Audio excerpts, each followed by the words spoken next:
Setiap Ramadan selalu sama. Baru minggu pertama, uang sudah mulai habis. Padahal gaji nggak naik, tapi entah kenapa pengeluaran terasa meledak. Kalau kamu ngerasa, kok Ramadan malah bikin stres ya? Tenang, kamu nggak sendirian. Dan di video ini, kita bakal bahas cara mengaturnya pelan-pelan tapi masuk akal. Pola pengeluaran mengubah Ramadan. Banyak orang merasa, aku nggak merasa boros, tapi kok uang cepet banget habis ya pas Ramadan? Padahal masalah utamanya sering bukan di sikap, tapi di perubahan pola hidup. Di hari biasa, kita makan 2 atau 3 kali. Di Ramadan, polanya berubah total. Ada sahur, buka puasa, takjil, kadang ngabuburit, dan belum lagi bukber. Artinya apa? Jumlah momen ngeluarin uang jadi lebih banyak, walaupun nominalnya kelihatan kecil-kecil. Contoh sederhana, jajan takjil 10 hingga 15 ribu kelihatannya sepele. Tapi kalau hampir tiap hari, sebulan bisa ratusan ribu bahkan jutaan tanpa kita sadar. Masalahnya, banyak dari kita tetap pakai cara ngatur uang seperti bulan biasa. Padahal ritme hidup sudah beda. Akhirnya yang terjadi, uang jalan sendiri, kita cuma bingung dan nyalahin diri sendiri.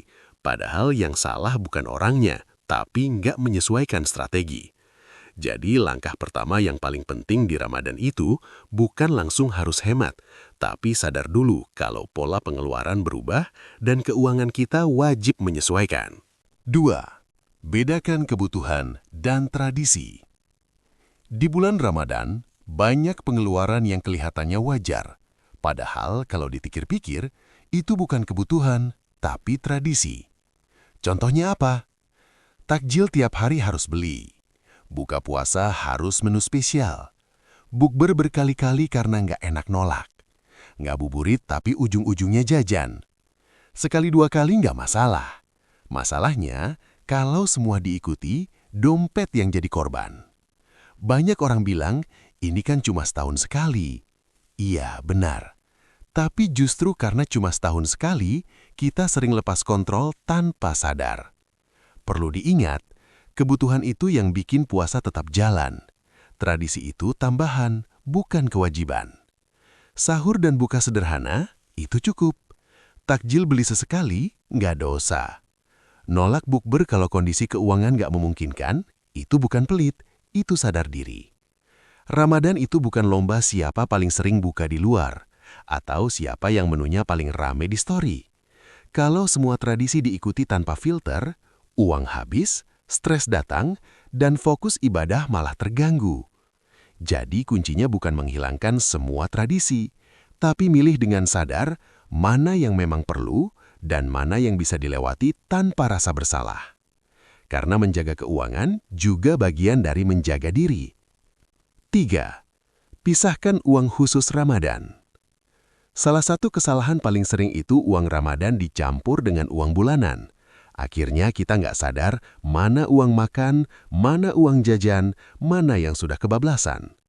Padahal solusi paling sederhana tapi efektif itu cuma satu. Pisahkan uang khusus Ramadan. Nggak perlu ribet, bisa pakai amplop, dompet terpisah, atau catatan di HP. Isinya apa? Uang sahur dan buka, uang takjil, uang bukber, sedekah. Kalau uangnya kelihatan jelas, kita otomatis lebih mikir sebelum belanja. Bukan jadi pelit, tapi jadi lebih sadar. Dan dari situ, keuangan Ramadan mulai terasa lebih terkontrol. 4. Batasi godaan sore hari. Sore hari menjelang buka puasa itu waktu paling rawan boros bor. Lapar, haus, capek. Ditambah scroll media sosial penuh makanan dan promo. Di kondisi kayak gini, keputusan kita jarang rasional. Yang ada cuma satu pikiran. Yang penting buka enak dulu.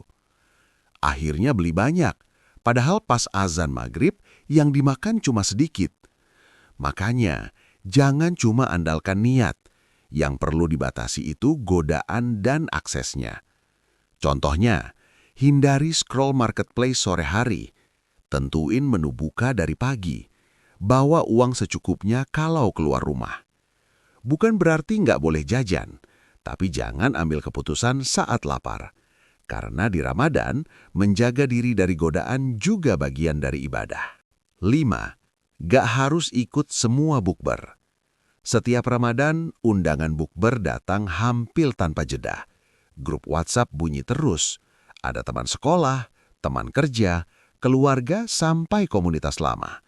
Dan hampir selalu ada satu perasaan yang sama, nggak enak kalau nolak. Akhirnya kita datang, padahal di dalam hati sudah mikir, sebenarnya uangnya bisa dipakai buat yang lain. Sekali bukber mungkin nggak terasa, tapi kalau seminggu 2-3 kali, biayanya bukan cuma makan, tapi juga bensin, parkir, dan kadang nggak enak kalau pesan yang murah. Pelan-pelan, uang Ramadan yang harusnya cukup jadi cepat terkuras, dan seringnya kita baru sadar saat sudah telat. Padahal, silaturahmi itu bukan soal sering-seringan ketemu di restoran. Yang penting niatnya, bukan tempatnya. Kita punya hak untuk memilih bukber mana yang memang penting dan mana yang bisa ditunda atau diganti dengan cara lain. Menolak bukber bukan berarti sombong, bukan berarti nggak mau jaga hubungan. Tapi tanda bahwa kita tahu batas kemampuan diri sendiri. Ramadan itu tentang menenangkan hati, bukan menambah beban pikiran karena keuangan. Kalau dengan gak ikut semua bukber hidup jadi lebih tenang, dompet lebih aman, dan ibadah lebih fokus, itu keputusan yang bijak. Karena menjaga keuangan juga bagian dari menjaga diri. 6. Menu sederhana, lebih aman dan konsisten. Di bulan Ramadan, sering banget kita mikir, buka puasa harus yang enak, harus spesial. Niatnya sih wajar, tapi kalau setiap hari harus spesial, yang capek bukan cuma badan, tapi juga keuangan. Menu sederhana itu bukan berarti asal-asalan, justru lebih aman dan bisa dijalani terus sampai akhir Ramadan. Daripada satu hari buka mewah lalu besoknya bingung, lebih baik menu biasa tapi konsisten. Karena pada akhirnya, yang bikin tenang itu bukan makanan mahal, tapi perut cukup dan pikiran gak kepikiran uang. Sederhana itu bukan kekurangan, tapi strategi biar Ramadan tetap nyaman sampai akhir. 6. Gak perlu sempurna, cukup lebih baik dari tahun lalu. Banyak orang masuk Ramadan dengan target yang terlalu tinggi. Harus super hemat, harus rapi, harus beda total dari tahun kemarin. Padahal kalau targetnya terlalu berat, sedikit saja meleset kita langsung ngerasa gagal. Ramadan itu bukan soal sempurna, tapi soal pelan-pelan memperbaiki diri. Kalau tahun lalu uang habis di tengah bulan, tahun ini bisa lebih awet. Itu sudah kemajuan. Perubahan kecil tetap berarti selama konsisten sampai akhir Ramadan. Fokus ke progres diri sendiri, bukan ke standar orang lain. Karena Ramadan yang baik itu bukan yang paling rapi kelihatannya, tapi yang paling bisa dijalani dengan tenang. 8. Ramadan itu tentang tenang, bukan bertahan. Seringkali kita menjalani Ramadan dengan perasaan bertahan. Bertahan lapar, bertahan capek, dan bertahan secara keuangan. Padahal, Ramadan itu seharusnya membawa ketenangan, bukan tekanan dari berbagai arah.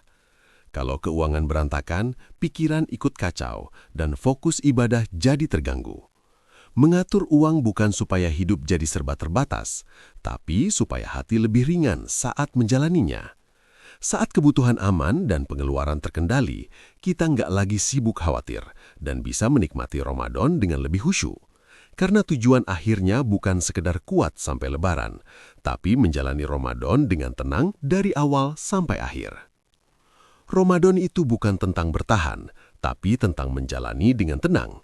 Kalau keuangan lebih tertata, pikiran jadi lebih ringan, dan ibadah bisa dijalani dengan lebih fokus. Nggak perlu sempurna, cukup sedikit lebih baik dari tahun lalu. Kalau obrolan di video ini terasa dekat dan relevan buat kamu, kita bakal sering bahas hal-hal sederhana seperti ini di channel ini. Tekan tombol subscribe biar nggak ketinggalan, dan kita bisa belajar bareng, pelan-pelan. Semoga Ramadan kali ini lebih tenang, lebih terkendali, dan lebih bermakna. Terima kasih sudah nonton. Sampai jumpa di video selanjutnya.